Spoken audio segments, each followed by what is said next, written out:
This is Zaini Kadir, a 19-year-old Ethiopian from the village of Sero, 125 miles south of Addis Ababa. Her father's 1.5-hectare cropland yields barely enough to keep the family alive. So last year, Zaini left home, joining a growing number of migrant women seeking work as maids overseas. Her destination? Saudi Arabia.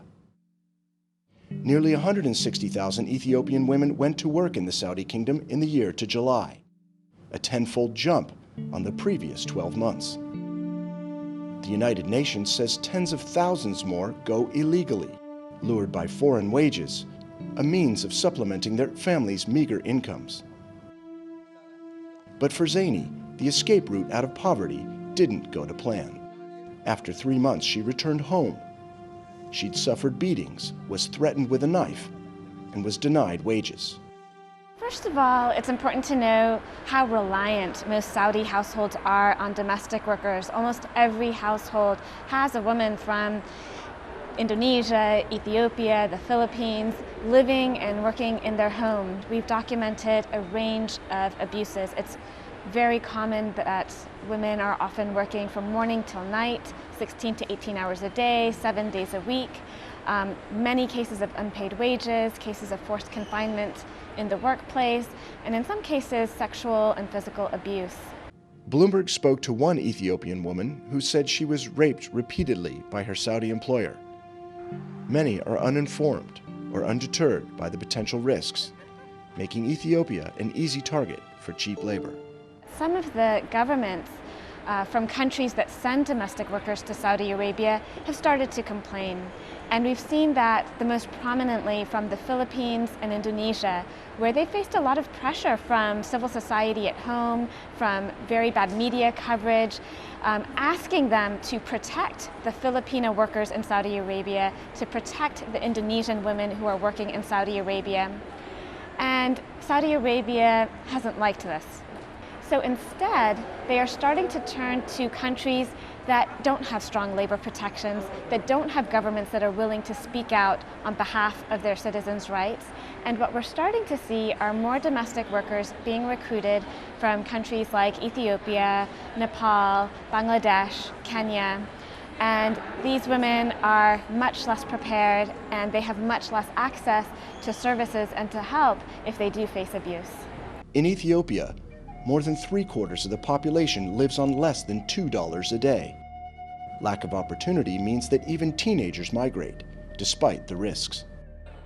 To prepare them for their new life, Ethiopia's labor ministry offers a pre-departure course. Rashida Hadish, a researcher on women's issues, attended a presentation in July.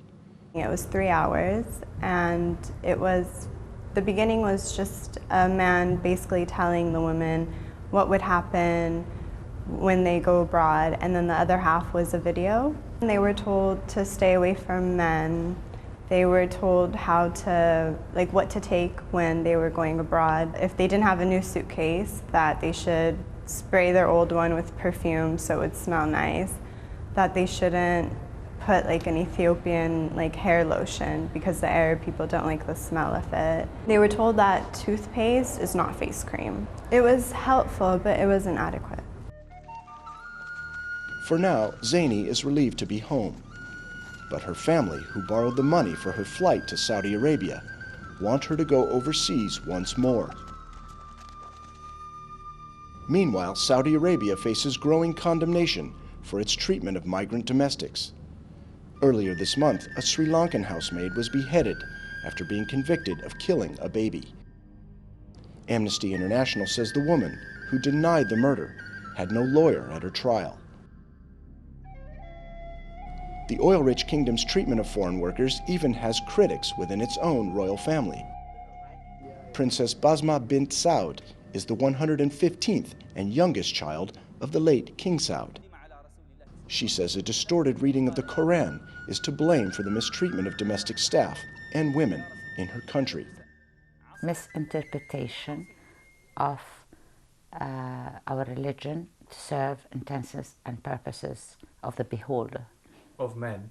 Yes, and governments. The basic law is that everybody is equal, whether you're a migrant, whether you are Saudi, whether you are yellow, whether you're red or blue or black, whether you are a Christian, whether you're a Muslim, whether you're a Shia, whether you are a Sunni, you have the same rights while you are on the soil of the Saudi Arabian, the Kingdom of Saudi Arabia. That's not currently the case. No, it's not. Saudi Arabia's government declined to comment for this story. Zaini's plight may not be over. Eric Coleman, Bloomberg News.